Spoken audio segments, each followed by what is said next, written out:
warahmatullahi wabarakatuh. Salam sejahtera untuk kita semua. Shalom, Om Swastiastu, Namo Buddhaya. Salam kebajikan, salam NKRI. Teman-teman, kalau biasanya saya sendiri di studio, tapi kali ini saya ditemani oleh rekan-rekan saya berdua. Kenapa saya sebut rekan-rekan? Karena beliau berdua lah yang sering ngisi di Inti TV Official gitu ya. Nah, saya perkenalkan pertama Abang Henry Suni. Assalamualaikum Abangku. Waalaikumsalam. Dan tidak asing lagi, anak muda luar biasa, yaitu Ketua DPK Intel Tipikor Kota Tangerang Selatan, Saudara Patra Jawani, Sarjana Hukum. Assalamualaikum. Waalaikumsalam warahmatullahi wabarakatuh. Nah, sesuai dengan moto dari lembaga di mana Bapak berdua mengabdi ya, di Intel Tipikor PHRI, motonya keadilan untuk semua, pembela hak rakyat Indonesia, begitu ya. Dan hari ini abang-abang berdua kita akan bahas hal yang berhubungan dengan topoksi dari lembaga abang berdua. Ya. Nah, kita akan membahas hal yang berhubungan dengan rakyat dengan tema jangan hianati pemegang kedaulatan. Begitu tema yang akan kita angkat pada saat ini. Teman-teman, untuk tidak memperpanjang waktu, kita pengen tahu nih apa sih sebenarnya penguasa, siapa sih sebenarnya penguasa dan pemegang kedaulatan? Bang Sony, siapa menurut abang penguasa dan pemegang kedaulatan di NKRI ini? Malam ini akan kita bahas itu semua. Ya. Itu pertanyaan yang luar biasa. Ya. Untuk menjawab pertanyaan ini, saya ingin menyontek konsep kedaulatan menurut konstitusi kita, yaitu Undang-Undang Dasar 1945. Ya. Dalam pasal 1 ayat 2 Undang-Undang Dasar 1945 pasca perubahan yang menyebutkan bahwa kedaulatan berada di tangan rakyat. Ya. Dan dilaksanakan menurut Undang-Undang Dasar. Ya, setuju. Jadi kalau pertanyaannya siapa pemegang kedaulatan, jawabannya ya rakyatlah yang memegangnya. Nah, teman-teman, kita tahu sekarang kita ini yang disebut rakyat adalah pemegang kedaulatan. Bahkan rekan saya memberikan dasar hukumnya. Menurut beliau tadi ada di Undang-Undang Dasar 1945, yaitu konstitusi kita, pasal 1 ayat 2. Kita ini pemegang kedaulatan. Tapi ada pertanyaannya, abangku. Prakteknya selama ini kan nggak begitu, Bang. Menurut abang gimana itu? Kalau menurut saya, berdasarkan penyataan konstitusi dan bukan menurut pendapat saya pribadi, Iya.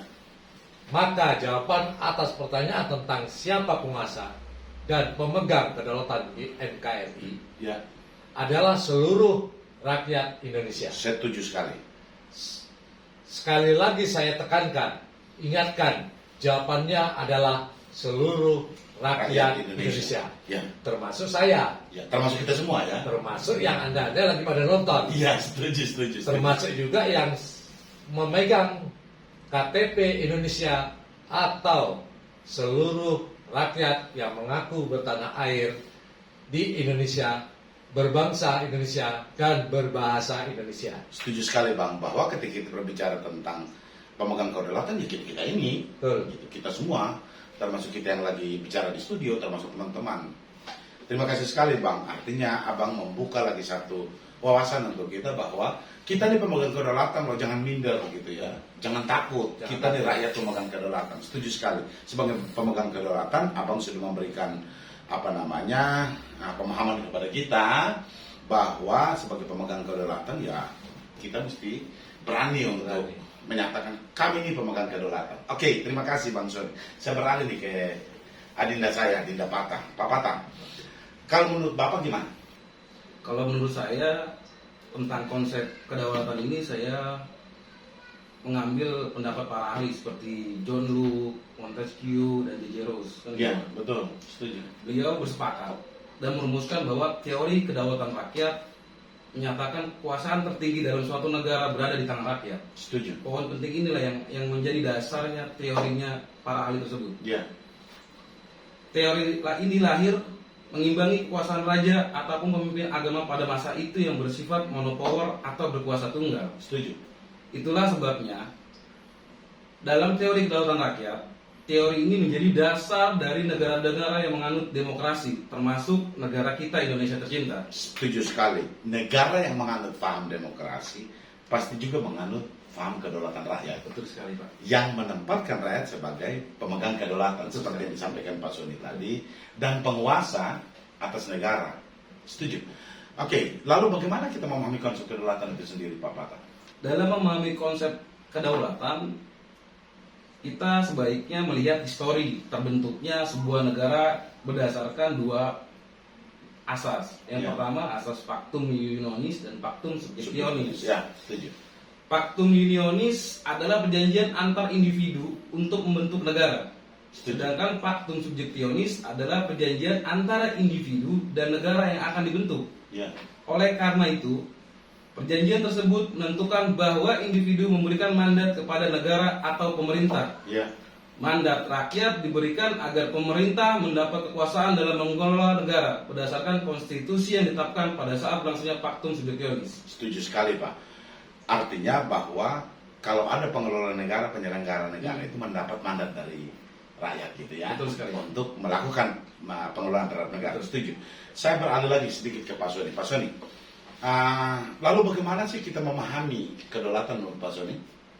Kita memahami kedaulatan, jadi harus dipahami dengan sebaik-baiknya. Ya.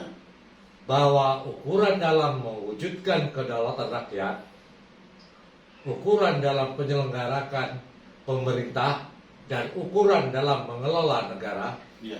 bukan lagi mau-maunya penguasa. Ya, setuju sekali. Juga bukan atas kehendak segelintir manusia yang kita beri kepercayaan untuk memerintah atas nama rakyat dan negara. Setuju. Juga bukan berdasarkan sekelompok orang yang merasa memiliki jabatan Ya. lalu bertindak seenak udangnya aja. Ya, setuju sekali. Mereka dengan gaya yang ugal-ugalan, yang sok berkuasa itu. Oke, yang menarik dari penyampaian Pak Soni tadi bertindak Ugal. seenak ugal-ugalan dalam memerintah negara. Ingat bahwa Anda mendapat mandat dari rakyat. Betul. Anda menyelenggarakan negara, jangan ugal-ugalan dong. Menyelenggarakan pemerintah, jangan ugal-ugalan dong. Saya sangat setuju. Oke, ukurannya seperti apa Pak Soni? Ukuran satu-satunya dalam mewujudkan kedaulatan rakyat adalah Undang-Undang Dasar 1945 Setuju sekali Pak. sebagai konstitusi negara, Ya, sebagai kontrak sosial ya, penyelenggara negara, dan sebagai kesepakatan bersama antara rakyat sebagai pemegang kedaulatan atau pelaksana dalam mewujudkan kedaulatan rakyat. ya. Pelaksanaan kedaulatan rakyat tidak lagi tersentral pada sebuah lembaga negara yang memiliki supremasi seperti MPR. Pada zaman dulu ya. Ya. Oke, setuju. Pada masa sebelum reformasi, Setuju. melainkan terbagi-bagi Ya, dalam berbagai institusi dan atau aturan-aturan konstitusi yang terdapat dan ditentukan di dalam Undang-Undang Dasar 1945. ya, setuju sekali Pak. Kalau menurut Pak Pata seperti apa? Oke. Terima kasih Pak Soni. Saya beralih lagi kembali ke Pak Pata. Kalau menurut Pak Pata seperti apa Pak Pata? Kalau menurut saya pribadi sih Pak, dalam hukum konstitusi dan internasional, Ya, konsep kedaulatan terkait dengan suatu pemerintahan yang memiliki kendali penuh urusan dalam negerinya sendiri dalam suatu wilayah atau batas teritorial atau geografis jadi menyeluruh Pak. ya, setuju.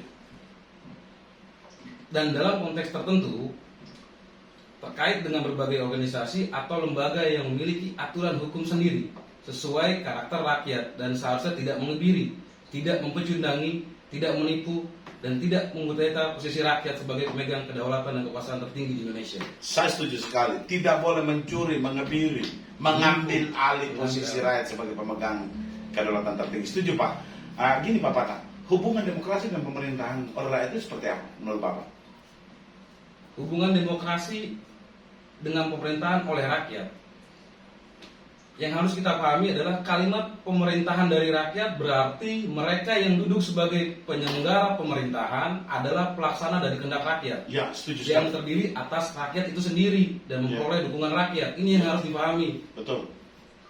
Pemerintahan oleh rakyat mengandung pengertian bahwa pemerintahan yang ada diselenggarakan dan dilakukan oleh rakyat sendiri, baik langsung maupun melalui perwakilan.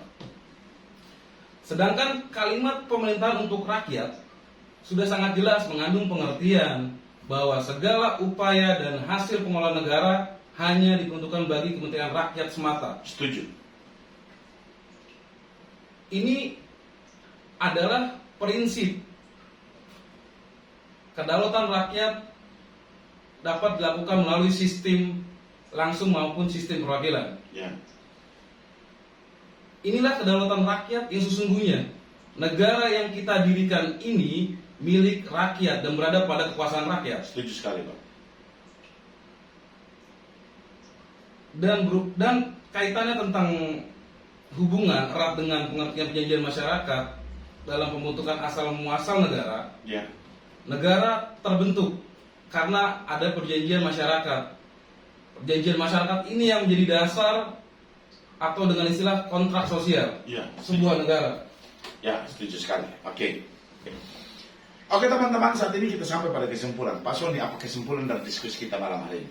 Kesimpulan dari saya, konstitusi negara kita yakni Undang-Undang Dasar 1945 pada pasal 1 ayat 2 Ya. menempatkan rakyat sebagai pemegang kedaulatan tertinggi. Setuju. Sepakat itu. Dan untuk mewujudkan kedaulatan itu, maka Undang-Undang Dasarlah yang menjadi ukurannya. Ya. Tidak boleh ada seseorang atau sekelompok orang yang sok berkuasa di luar aturan konstitusi. Setuju.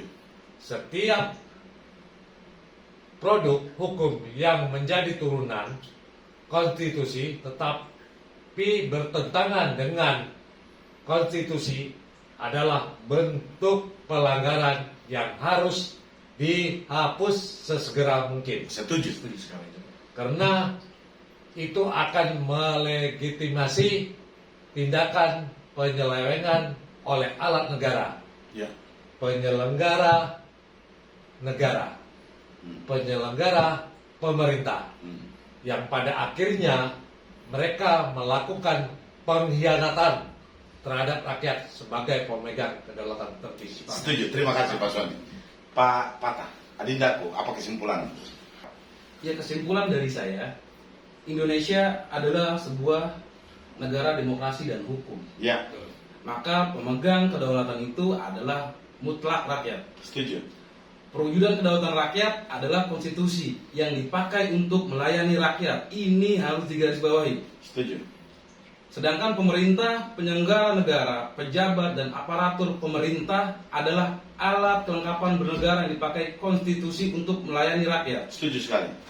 Adalah sarana bagi konstitusi untuk melayani pemilik kedaulatan, yaitu rakyat. Mohon untuk teman-teman yang saya hormati, yang saat ini menjabat sebagai penguasa di negara kita, Ya. agar tidak menjungkir balikan kebenaran ini, bahwasanya rakyat adalah kedaulatan tertinggi. Setuju sekali. Bagian akhir yang paling menarik. Mohon penyelenggara negara, penguasa untuk pejabat, tidak menjungkir balikan kebenaran ini. Teman-teman, itulah diskusi kami pada malam hari ini. Kami berharap dengan adanya diskusi ini teman-teman dapat memahami bahwa Andalah sebenarnya penguasanya, Andalah pemegang kedaulatannya, Andalah sebenarnya yang memberi mandat kepada mereka yang berkuasa untuk berkuasa atas nama Anda. Itulah kesimpulannya dari kami pada malam hari ini. Itu saja diskusi kita. Assalamualaikum warahmatullahi wabarakatuh. Waalaikumsalam warahmatullahi wabarakatuh. Merdeka!